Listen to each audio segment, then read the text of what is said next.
All right, good morning, everybody. Welcome to Ask Anything. I'm Todd Burnham. I'm joined by Phil McCarthy, and we're here to talk about and follow up on the things that we talked about last week. Last week, for our podcast, we can lay this out in a visual. On the screen, we have three areas. We have leads to the left, in the middle are days, and on the right is billing. And leads, what we're talking about here is what we discussed last week, which is the leakage. And there are 4 points where you can improve and stop leaking and plug gaps and actually get better, right? So for our example, we have a number of leads coming in every day is 40, right? That's a leakage point because you can increase that number. We'll talk about it. The second piece that we have under leads is 20% versus 30%, which is the close rate of 40. 20% is going to be 8 per day. 30% of 40 is a number I can't do in my head, 12. But it's 12. So it's 12, right? And so if we have 8 to 12, is that right? 50% change. Yeah. And then if you can increase that number, the 40 number, to 50, and also increase the 30% conversion rate, then you're at a whole different level, right? And it's all just things that you can really tweak initially. Then the second piece is the number of days that we actually are using for following up. And we have 40 cases or calls per day, and then you're following up on those. What we found is that there's a lot of opportunity from days 3 to 30 because there wasn't a lot of communication with that group, right? So we were focusing so much time and doing all this work on days 1 through 3. What about days 4 through 30? That's another leakage point. And then finally, billing on the far right. And we have listed 80%, 90%, and 100%. And what we realized in our past webinars is that typically in our scenario here, 80% is our break even. You can add another office, do all these things and, quote, grow. But at the end of the day, if you're at 80%, you're breaking even and you're just doing double the amount of work for the same amount of revenue. So that's our starting point, Phil. I think that's awesome. And again, this break even means, hey, we can stay in play and we can solve this thing for better. But at this 80% rate, what we're getting at break even is 80%.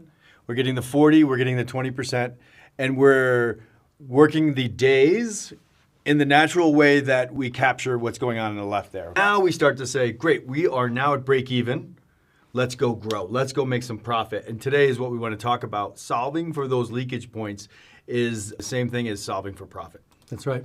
And I think that that's the biggest piece to take away from today. Leakage is you already have all of your overhead covered, right? So everything that you find here, this is like you're on a treasure hunt, right? Yeah. And you have a roadmap. And you have 2 areas with the leads. And let's do this. If we change one target point from 80% to 90%, what did we come up to? We realized based on if you're an $18 million firm. Yeah. I'm going to use 15 million because I've run those numbers in my head just for that. Cool. So a 10% change in 15 million is 1.5 million at the end of the year to the bottom line. And that 10% change. And that's overhead is already covered. With overhead covered. That means that when we're talking about any of these 4 leakage points, we're only talking about additional profit because we're already breaking even at 80%. That's huge. That is. Like that.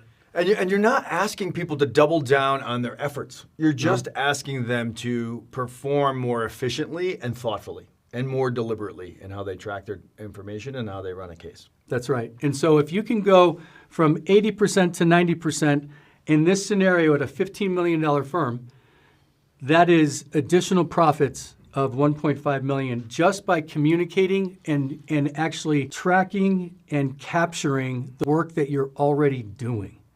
That's Yes. literally, all we're talking about is 3 hours of capture per week that you're probably already doing. 3 hours per person gets you to 1.5 million. Yeah. That's significant. My gosh, like that's a big deal. Right? And we should all be able to feel that we could do that. Yeah. We should all be able to know we can make that change. The hardest change you did was getting to break even. Yeah. Getting a company to the point 80% breaks even all the expenses, that's the hard work. Yeah. What we're saying is now be smart and moving from 80 to 90 is an easier task than getting from 0 to 80. Well, and this is the big piece when we talk about AI as well. The first thing that you want to do is create your workflows and efficiencies all the way through the firm, right? And then the AI piece actually optimizes that efficiency so it's more personal to that lead, Yes. right?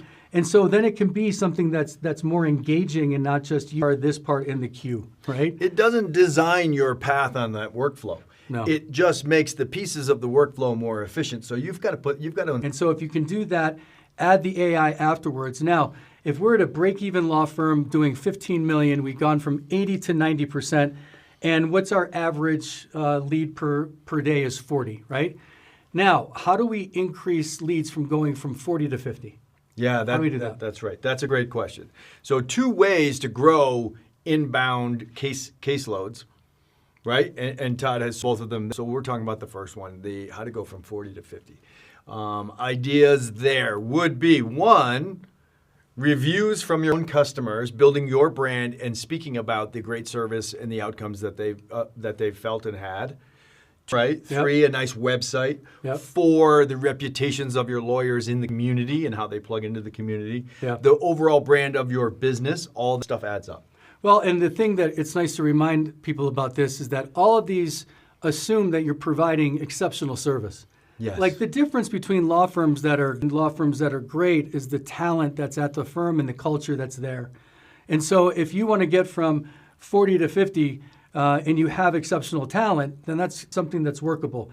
If you're dealing, 2.5-star reviews and want to get more clients, that's really hard to do because you're working against your online reputation. So you've got to really, one of the leakages at that point is a bigger one, and that's talent. And so you don't want to be at that point. And if you are, kind of stop everything. Don't worry about this and focus on the service that you're providing.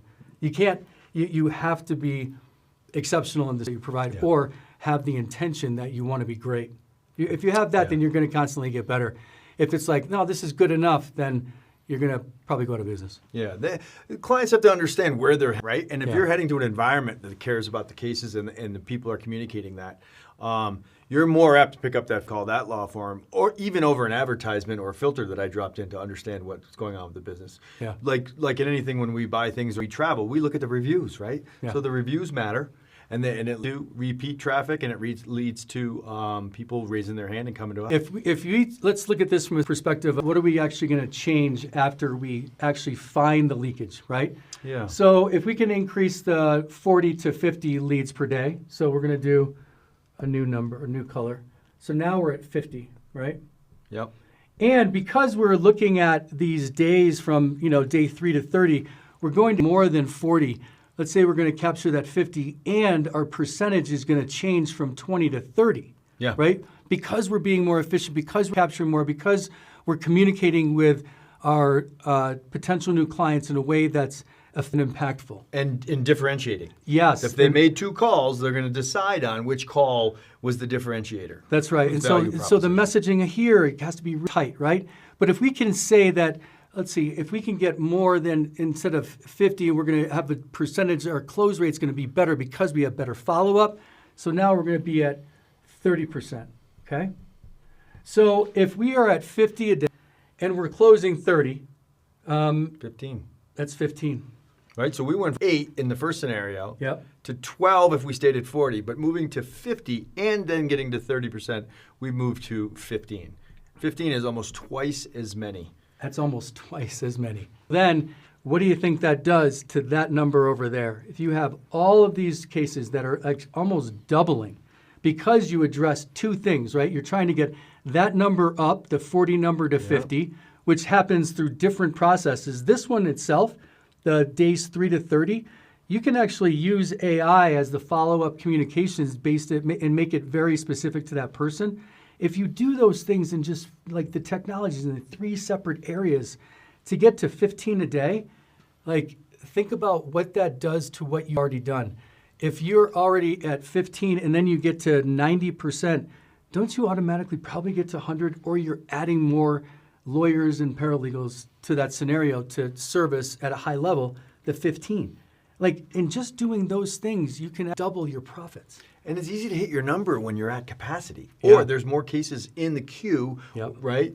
For when you solve a case, close a case, bring a case, right? So even the time gaps get closed if you can go up to 50. I mean, if we're increasing, if we're at 15 million in another year, Yeah. you're you're got to be doing that. So the change of the profitability from doing looking at three different areas and being consistent, that number should get to that 30% with a number that increases based on more contacts because we're being more efficient or we're marketing better and using organic SEO.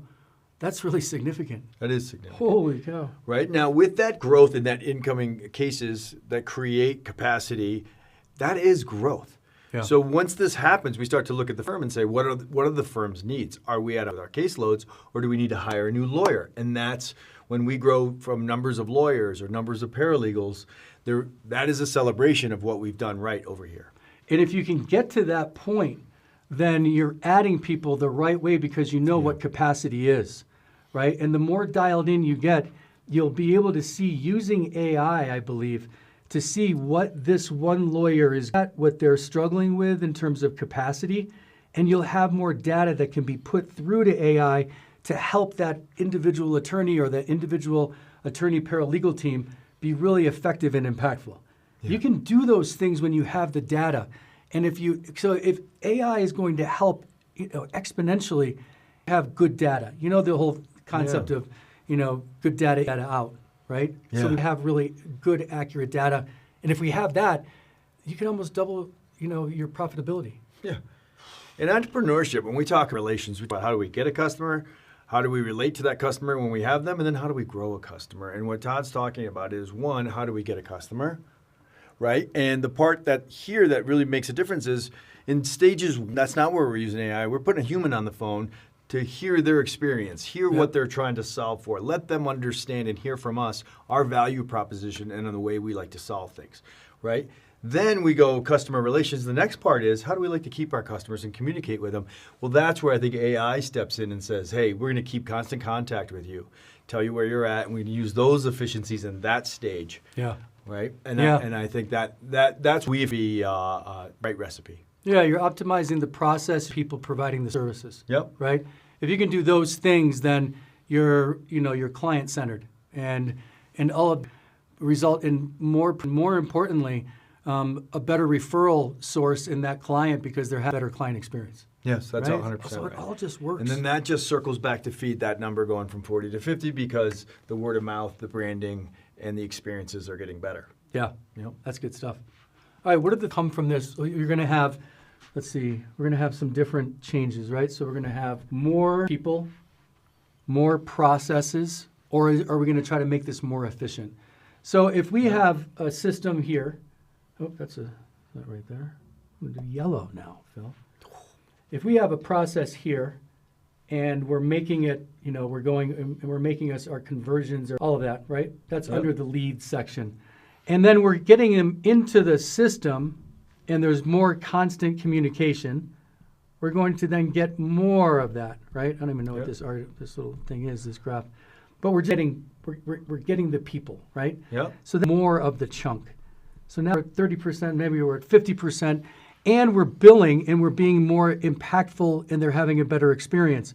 The whole thing that works through is that even by increasing your efficiencies in billing, it's going to have an impact on the leads themselves because you're going to then get referrals. Right. Right? So I think that all of these things that you don't see initially, right off the bat, are the things that actually, when people say, trust me, this is what's going to happen, you're like, yeah, I need to see it to believe it. Seeing is just go with math. Just with the math. Because I'm a universal, communicator, and it really does make sense. And it leaning on your intuition and your experience, you got something that's relatable, that's scalable, and ultimately, if you want years, once you've lined this up, it's sellable. That's right. And, the one thing is marketing spend, we should, right? Yeah. Because a lot of people just try to double down on their marketing spend to make that circle become a bigger circle, to get 40 to go to 50. And what we're talking about is creating different efficiencies. You may increase your marketing spend, but it's not dollar for dollar reward back from that number growing. These things matter, and it'll save you money in marketing if you're doing these things efficiently. Eventually, because if you get really dialed in on your marketing, you're going to have long tail keywords, right? So you're going to have more dialed and more niche for your specific target market. And by dialing in these pieces, you can't help but get dialed in everywhere else. It always leads to something else. So if we look at our leads and what are our keywords and all those things that are actually coming in, what are better ones that we can use based on our sophistication? Yeah. Everything leads to another decision layer, right? It's another tree that starts by being more efficient, which exposes us to more opportunities in us to get better. Yep, that's right. Another side benefit of what you're talking about earlier is the customer journey coming out of the outside, coming out the back end of this thing, feeling like they were taken care of. Their case was handled really well. They knew when the billing was taking place. They knew the outcomes were coming, and they closed their case, and they're happy. One way of capturing larger numbers over here is, yes, of course, their referrals, and then their reviews. The third way that sometimes we miss is that is a person that you could use in crossover business. So if this was a DR client, they're happy with what we did with their situation there, and then they have a matter, there'll be more apt. That is a warm lead. That is not a brand new, that is not a cold call. As a warm lead for the next business. So that's repeat business. When we talk about customer relations and we said, how do we get one? How do we keep one? How do we grow one? This is the grow one section of this, where the better law we produce for someone, the better out we produce for people, the better experience, the more apt they are to return.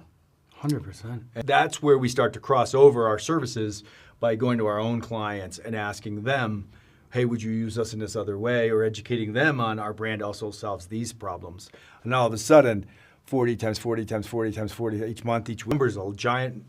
That's a nice customer base. Go have a conversation about repeat business. Yeah, and that's another leakage point. If you're not doing, if you don't have a system like that has cross-marketing and cross-referencing, right? Yeah. Referrals. Like if you're doing things that are of operation, you're going to have, your family's going to have issues in civil, criminal, probate, all of those things with cross-marketing, right? And Yep. if you're exceptional at the service you're providing, then you want to be of service to your client, and that means referring them to someone that you trust inside your own firm, right? Right. Didn't cost anything. And that customer database, that is where AI can come in to remind us, hey, we have these clients here. Let's reach out to them. Yeah. Let's let them know that this is what we've done well. Here's our reviews, and we can keep our contact with them, but we can keep telling them, what we're acknowledging, what we're doing well, and they could use us for. Well, and that goes to like the reason why we do things like this, right? Expressing to people, that are potential new clients to Burnham Law. We're just teaching you and showing you how we think. And so if you know how a business thinks, that's really good insight to know whether or not you believe in them, right? 100%. So the way that we operate and being, service first and client centered is really this for all of this. If it's like, Yes. we're going after the money, then we're going to do this. We're not going to worry about the service piece. Everything related to the service is the piece that gets it sustainable. The people that are chasing, double their ad spend and 80% or 85% of billing, and they're just throwing money because they're focusing on the money. It's really the service. The service, is the center for all of it. And if you have that piece, that means that you have a good firm. And so you can't fix immediately. You can fix systems and processes. You can't fix the talent that you have. You either have it or don't. That's right. And if you don't have it, then this is not a system that will work. Every business is based on delighting the stakeholders. Yeah. Right? And the client being the number one stakeholder. And there's a balance of stakeholders in every business, but if you're taking care of them, if you're delighting them and giving them the outcomes that they signed up for, Yeah. This is a lot easier machine to create. I love it. Yep. That's good stuff. Great. All right, where does it go from here? Yeah, I think some of it starts with, okay, now how do we install this? What is the install? Or how do we track the data? How do we use the data? And how do we make that part of our culture? Yeah. I think we've all to the place where we're like, okay, hey, we're going to use this new system to track. So first it goes to tracking. Then it goes to using what you've tracked. One thing to put the data in there and to understand what's happening with the firm. It's another thing to use that tech, right? And have that be. Next thing is to use it to shape behaviors and how we run a case. Man, I mean, and that's what opens everything up when you're about doing things then you're always going to be looking at this rather than waiting for years until AI comes to really dig in. It's more about what did you learn? All right, I need to look at these things on a more consistent basis. And where in this process has it already gotten better from 2 months ago? Yeah. Like that's like, especially with the technology piece right now, that you can look at this and be curious about how to get better, how to do things in a more client service focused manner, while also creating that environment of growth where people want to stay forever, right? You're providing excellent service, you're providing excellent environment, you're providing excellent benefits. All of those things create sustainability and growth. Then it's real growth. It's not growth on 80% and we're just adding more numbers. If we can get to a 90% to 100% and people are happy and focused and we're all on the same bus, Right. then you're in a unique position. You can number of things. You can have people that want to adopt your system. You can have people that want to join your firm. You can have expansion into different states, provided that you have stability and a foundation that's uniform. It's like going to McDonald's. Big Mac tastes the same everywhere you go. That's right. Right?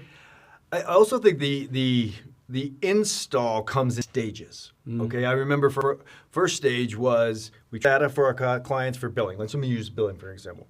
We track the data, we move them along the case, we communicate where they're at in their case. We get to the end of the week and we understand that I've billed 80%, 90%, or 100%. But I'm looking at built this to help me understand what the scoreboard like at the end of the game. Stage one. So now at least I can reflect, make adjustments, see what happened, make adjustments. Next week, as you go into next week more informed.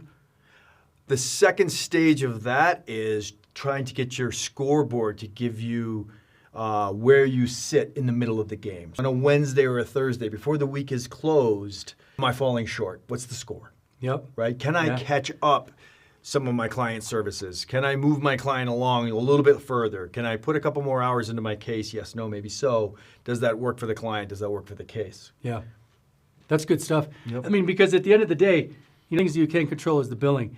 The way that we capture our time. So many times, like throughout the practice of law, as I was a attorney to a more experienced one, it all started with the things that I've learned. And what I've learned is that my memory fades the longer away from the source it was, So if I'm trying to remember on Monday, Friday, what I billed on Monday, it's easy to lose hours throughout the week when you're not in a repetitive pattern or habit of capturing your time. And if you can't capture your time, acknowledge it that it's a weakness and use other resources or technology to help you. And they're out there right now. We use them. So the things are the next stage, right? Yeah. Those are the things that are like, all right, how do we keep this sustained? Now that we have these pieces and we see that we have to implement new systems and new processes, new workflows, new automations, how do we make sure that we then can make that as our new foundation and then build on that? Yes. Right? How do we grow from that point? And I think that once you have that kind of foundation and that workflow, like that 90% becomes the standard, right? And then it's like, all right, what do we do to get to 100? Or do we just keep it at 90 and let people that want to advance or want those other things go to 100 and then just keep focused? And now we have an ecosystem that works, right? Now it's sustaining, it's building, it's serving, it's providing, and it naturally wants to expand. Right. Right? And once you have everything dialed in, you continue to operate like this and you slowly, or you say, okay, I can do this in other places too. I can use my system, my processes, all of these, my foundation, infrastructure, and I can just place that on other firms. Right? I can help other firms. I can do there's so many things that you can do once you have this dialed in, and this feels really dialed into me. Yeah, that's right. I think what we just explained, just walked through nicely, was how do I go from 80 to 90? What's involved there in that next layer of brick? But I think that if the question is, what's going on in this arena, 90 to 100, you just pointed out something that's super important. Hey, it is okay to not make the standard 100%. Let's let the players decide who the starting lineup's going to be. Yep. And in the natural arena of competition, you see people trying to get on the first line, so to speak, right? Yeah. But that also then asks other players, hey, can I get to the second line? Yeah. Or should I be asking, should I play harder? And that is the natural competitive environment that allows space for people choosing to go from 90 to 100. I love that. Yep. Yeah, and it's a question, it's a choice. Yeah, it's a choice. You know, and if you have that kind of environment, that 90 to 100 is that, call it the mental health barrier. Yeah, that's right. Or It's in there. buffer, if you're able to do that and you still want to perform or they want to hit that number, we still want to make sure that they're doing it in a mentally healthy way. That's right. That's why we're not setting the standard at 100% all the time. People are different, right? And they come to work different. And there's a third line, and you can't win a game without the third line. Sorry, you can't win it without the second line and the first line. Yeah. So everybody matters in this environment. We just have to get them playing at the top of their game and understanding what that feels like. And that does have a mental health balance to performance, for sure. Well, and I think that people are going to be more inclined to be on the team and seeing where everyone's going when they see these numbers are just increasing, when they see that there's efficiencies and optimization, also known as investment into the infrastructure and the people. When you're invested, it can't help but want to perform, right? Yeah. And so when people see that we're trying to make their structures and work better and more balanced for them, they want to do more. Like there's an inherent need to certainly meet at or where the firm is at.